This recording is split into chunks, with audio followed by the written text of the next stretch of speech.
Hello everyone, welcome to our YouTube channel keep it simple. आज के video में हम डिस्कस करेंगे कि कोल इंडिया का शेयर पिछले एक महीने में 30% से भी ज्यादा क्यों बढ़ा है, और इसके अलावा जो इंडिया में कोयले की शॉर्टेज चल रही है उसके पीछे के क्या कारण हैं, और आगे क्या हमें कोल इंडिया के शेयर में इन्वेस्ट करना चाहिए या इसे अभी अवॉइड करना चाहिए।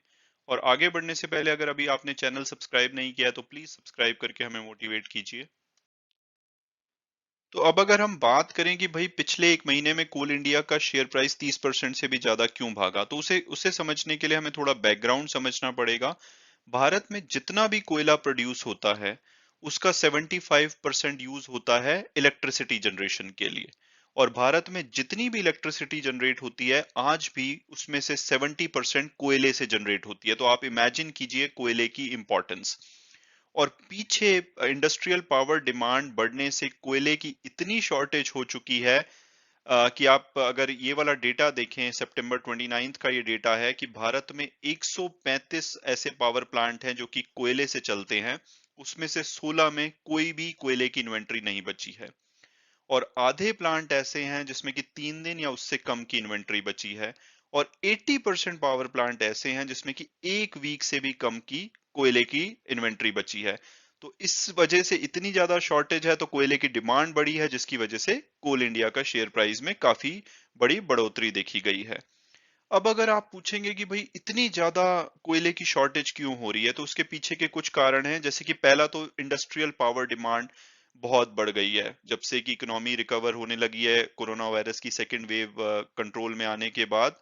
तो बहुत ही ज्यादा डिमांड बढ़ी है इंडस्ट्रियल एरिया में। इसके अलावा घरों में भी लोग घर से काम कर रहे हैं तो वहां पे भी 10% का इंक्रीज देखा गया है। हालांकि उसी टाइम पे ऑफिस में थोड़ी सी सेविंग देखी गई होगी, बट इंडस्ट्रियल पावर डिमांड इसका मेन कारण है। इसके बाद अगर हम बात करें तो जो दुनिया भर में कोयले के प्राइसेस बहुत ज्यादा बढ़ रहे हैं लेकिन इंडिया में इतने नहीं बढ़े हैं।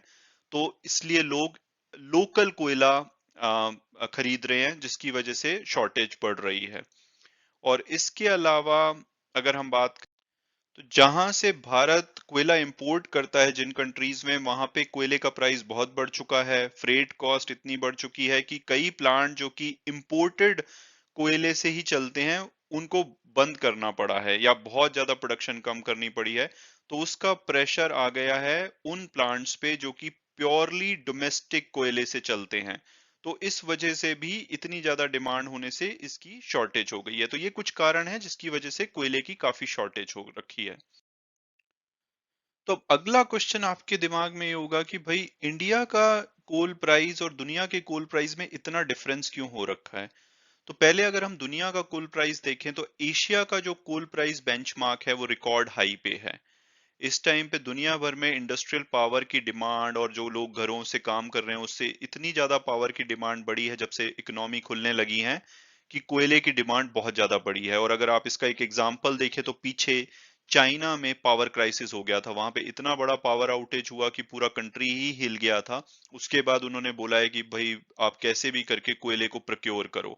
तो ओवरऑल डिमांड बढ़ने से प्राइस बढ़ रहा है दुनिया भर में। लेकिन अगर हम इंडिया की बात करें तो इंडिया में जो प्राइस होता है कोयले का वो कोल इंडिया के द्वारा मेनली डिसाइड किया जाता है, क्योंकि ये सबसे बड़े प्रोड्यूसर हैं। और अगर कोयले का प्राइस बढ़ाया जाएगा तो उससे नॉर्मली पावर के प्राइसेस बढ़ेंगे, और पावर हर इंडस्ट्री में यूज होती है तो ओवरऑल कंट्री में इन्फ्लेशन बढ़ेगा, जो कि फिर एक पॉलिटिकल मुद्दा हो जाता है। तो सरकारें थोड़ा अवॉइड करती हैं कि कोयले का प्राइस बढ़ाया जाए। हालांकि कोल इंडिया के चेयरमैन ने बोला है कि भाई हमें प्राइस बढ़ाना ही बढ़ाना पड़ेगा, बहुत ज्यादा प्रेशर है। और अब ये कब बढ़ता है ये देखना होगा, लेकिन उम्मीद है कि बहुत ही जल्दी इसका प्राइस बढ़ाया जाएगा। और अगर हम ये बात करें कि भाई अगर कोयले का प्राइस बढ़ जाएगा तो पावर कंपनीज को जितनी भी एक्स्ट्रा कॉस्ट पड़ रही है वो अपने कंज्यूमर को पास ऑन कर दें, तो उसके पीछे भी कुछ कारण है कि वो इतना इजी नहीं है। एक तो जो कि पावर के रेट हैं वो स्टेट्स डिसाइड करती हैं, और इस टाइम पे अगर बात की जाए तो इंडिया में जो रेट हैं पावर के वो काफी कम है कंपैरेटिवली दूसरे देशों के। और ये अगेन फिर ये पॉलिटिकल मुद्दा हो जाएगा कि अगर कोई स्टेट पावर के प्राइस बढ़ाएगी तो उससे लोगों में गुस्सा आ सकता है और वो सरकार के अगेंस्ट जा सकता है। तो सरकारें इसको अवॉइड करती हैं, और सेंट्रल में पावर नहीं है क्योंकि इसके जो रेट डिसाइड किए जाते हैं पावर के वो स्टेट्स द्वारा डिसाइड किए जाते हैं।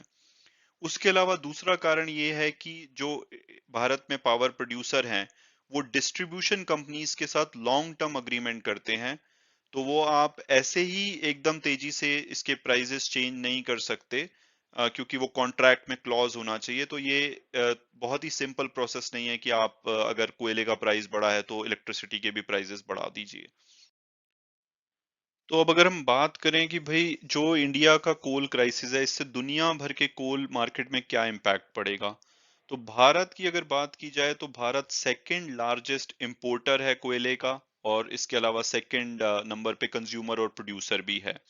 और जो भारत के पास कोयले के रिजर्व हैं, फोर्थ लार्जेस्ट हैं दुनिया में। और अगर इनके इंपोर्ट की बात की जाए तो मेनली इंडोनेशिया, ऑस्ट्रेलिया और साउथ अफ्रीका से अपना इंपोर्ट करते हैं कोयला। और क्राइसिल जो कि एक रेटिंग एजेंसी है, उन्होंने बोला है कि भाई अभी ऑलरेडी ऑस्ट्रेलिया और इंडोनेशिया में कोयले के प्राइसेस बहुत ज्यादा बढ़े हैं।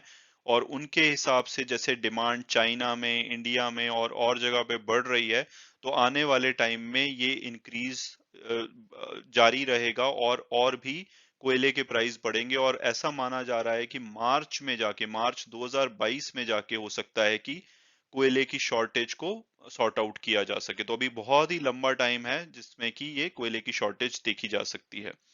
तो ओवरऑल अगर हम समराइज करने की कोशिश करें कि भाई अल्टीमेटली इसमें फायदा किसको होगा और नुकसान किसको होगा, तो फायदा तो जो जैसे कि पावर कंपनीज हैं, क्योंकि उनकी डिमांड बढ़ रही है, तो वो जैसे एनटीपीसी हो गए, टाटा पावर हो गए, टोरेंट पावर हो गए, कोल इंडिया, इनको फायदा होगा क्योंकि इनके प्रोडक्ट की डिमांड बढ़ रही है, तो उनके प्रॉफिट्स बढ़ेंगे। और आप बहुत ही जल्दी देखेंगे कि कोयले के प्राइसेस को बढ़ाया जाएगा। इसके अलावा कोल ट्रेडर्स, जिन्होंने कि अभी पीछे डोमेस्टिक मार्केट से कोयले को स्पॉट प्राइस पे उठाया और अब वो बहुत ही अच्छा प्रीमियम ले रहे हैं क्योंकि इतना ज्यादा प्राइसेस बढ़ गए हैं। तो ये तो विनर्स हो गए। और अगर लूजर्स की बात की जाए तो भाई इससे क्या होगा कि इलेक्ट्रिसिटी जनरेशन में आपने देखा कि पावर प्लांट के पास कोयले की इन्वेंट्री नहीं है। तो हो सकता है कि इंडस्ट्रियल जितनी भी इंडस्ट्री है इंडिया में, वहां पे बहुत ज्यादा पावर आउटेजेस देखे जाएं, और जिसकी वजह से ओवरऑल डिले होंगी चीजें बनने में और सप्लाई करने में। तो ये ओवरऑल सप्लाई चेन को, इन्फ्लेशन को इम्पैक्ट कर सकता है। तो ये बहुत ही ट्रिकी सिचुएशन हो रखी है। लेकिन आगे देखना होगा कि गवर्नमेंट इसको कैसे कंट्रोल में लाती है। तो मे बी फाइनल क्वेश्चन अभी होगा कि क्या हमें कोल इंडिया का शेयर प्राइस अभी भी लेने लायक बना है। तो मुझे लगता है कि अभी जैसे कि डिमांड इसकी मार्च 2022 तक, जो कि एनालिस्ट बता रहे हैं कि अभी रहने वाली है, तो और अगर इसके प्राइसेस बढ़ते हैं तो ये बहुत तेजी से बढ़ सकता है। और ऐसा माना जा रहा है कि ये हो सकता है कि 250 रुपए के लेवल पे भी पहुंच जाए। तो ये आजकल बेस्ड ऑन दिस सिनारियो, ये बाय ऑन डिप्स वाला डेफिनेटली अगर कभी भी गिरावट आती है तो आप इसको ले सकते हैं। हो सकता है एक साल में ये 250 के लेवल को भी टच करता हुआ दिखे। बट अगेन ये मेरी पर्सनल ओपिनियन है बेस्ड ऑन एनालिस्ट रिव्यू। और अगर आप इसमें इन्वेस्ट करना चाहते हैं तो अपने फाइनेंशियल एडवाइजर से बात कीजिए और फर्दर रिसर्च कीजिए, तभी आप इन्वेस्ट कीजिए। Thanks so much for watching the video and God bless you all.